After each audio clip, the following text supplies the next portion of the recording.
प्रिय दोस्तों, नवरात्रि के दूसरे दिन माँ के द्वितीय स्वरूप माँ ब्रह्मचारिणी की पूजा अर्चना की जाती है। माँ ब्रह्मचारिणी दुष्टों को सन्मार्ग दिखाने वाली हैं। नवरात्रि के दूसरे दिन माँ के द्वितीय स्वरूप माँ ब्रह्मचारिणी की पूजा अर्चना की जाती है। माँ ब्रह्मचारिणी दुष्टों को सन्मार्ग दिखाने वाली हैं। माता की भक्ति से व्यक्ति में तप की शक्ति, त्याग, सदाचार, संयम और वैराग्य जैसे गुणों में वृद्धि होती है। माँ ब्रह्मचारिणी का पूजन करने से आलस्य, अहंकार, लोभ, असत्य, स्वार्थ व ईर्ष्या जैसी दुष्प्रवृत्तियां दूर हो जाती हैं। माँ का स्मरण करने से ही एकाग्रता एवं स्थिरता आती है।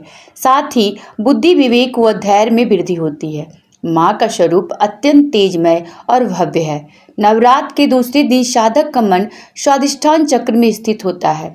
माँ ब्रह्मचारिणी ने भगवान शिव को पति के रूप में पाने के लिए कठोर तप किया। इस कारण माँ को ब्रह्मचारिणी एवं तपस्चारिणी कहा गया। इस दिन सुबह उठकर जल्दी स्नान कर लें, फिर पूजा के स्थान पर गंगा जल डालकर उसकी शुद्धि कर लें। घर के मंदिर में दीप प्रज्वलित करें और प्रिय दोस्तों, कमेंट बॉक्स में जय माता दी जरूर लिखें। माँ दुर्गा का गंगा जल से अभिषेक करें। अब माँ दुर्गे को अर्घ्य दें। माँ को अक्षत, सिंदूर और लाल पुष्प अर्पित करें। प्रसाद के रूप में फल और मिठाई चढ़ाएं। धूप और दीप जलाकर दुर्गा चालीसा का पाठ करें और फिर माँ की आरती करें। माँ को भोग भी लगाएं। इस बात का ध्यान रखें कि भगवान को शिव सात्विक चीज़ों का भोग लगाया जाता है। माँ ब्रह्मचारिणी को बहुत पसंद है ये भोग।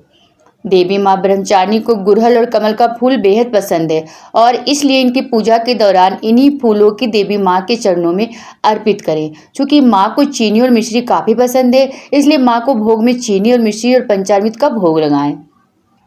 माँ ब्रह्मचारिणी को दूध और दूध से बने अत्यंत व्यंजन बहुत ही प्रिय होते हैं, इसलिए आप उन्हें दूध से बने व्यंजनों का भोग लगा सकते हैं। इस भोग से देवी ब्रह्मचारिणी प्रसन्न हो जाएंगी। इन्हीं चीज़ों का दान करने से लंबी आयु का सौभाग्य भी मिलता है। तो कथा के अनुसार पूर्व जन्म में इस देवी ने हिमालय के घर पुत्री रूप में जन्म लिया था और नारद जी के उपदेश से भगवान शंकर को पति के रूप में प्राप्त करने के लिए घोर तपस्या की थी। इस कठिन तपस्या के कारण इन्हें तपस्चारिणी अर्थात ब्रह्मचारिणी नाम से अभिहित किया गया। 1000 वर्ष तक इन्होंने केवल फल फूल खाकर बिताए और 100 वर्षों तक केवल जमीन पर रहकर शाक पर निर्वाह किया। कुछ दिनों तक कठिन उपवास रखे और खुले आकाश के नीचे वर्षा और धूप के घोर कष्ट सहे। 3000 वर्षों तक टूटे हुए बिलपत्र खाए और भगवान शंकर की आराधना करती रही। इसके बाद तो उन्होंने सूखे बिलपत्र खाना भी छोड़ दिए। कई हजार वर्षों तक निर्जल और निराहार रहकर तपस्या करती रहीं। पत्तों को खाना छोड़ देने के कारण ही इनका नाम अर्पणा नाम पड़ गया। कठिन तपस्या के कारण देवी का शरीर एकदम छिन्न हो गया। देवता, ऋषि, सिद्धगण, मुनि सभी ने ब्रह्मचारिणी की तपस्या को अभूतपूर्व पुण्य कृत्य बताया, सराहना की और कहा, हे देवी, आज तक किसी ने इस तरह की कठोर तपस्या नहीं की। यह तुम्ही से ही संभव थी। तुम्हारी मनोकामना परिपूर्ण होगी और भगवान चंद्रमौली शिव जी तुम्हें पति के रूप में प्राप्त होंगे। अब तपस्या छोड़कर घर जाओ, जल्दी तुम्हारे पिता तुम्हें बुलाने आ रहे हैं। इस देवी कथा का सार यह है कि जीवन के कठिन संघर्षों में भी मन विचलित नहीं होना चाहिए।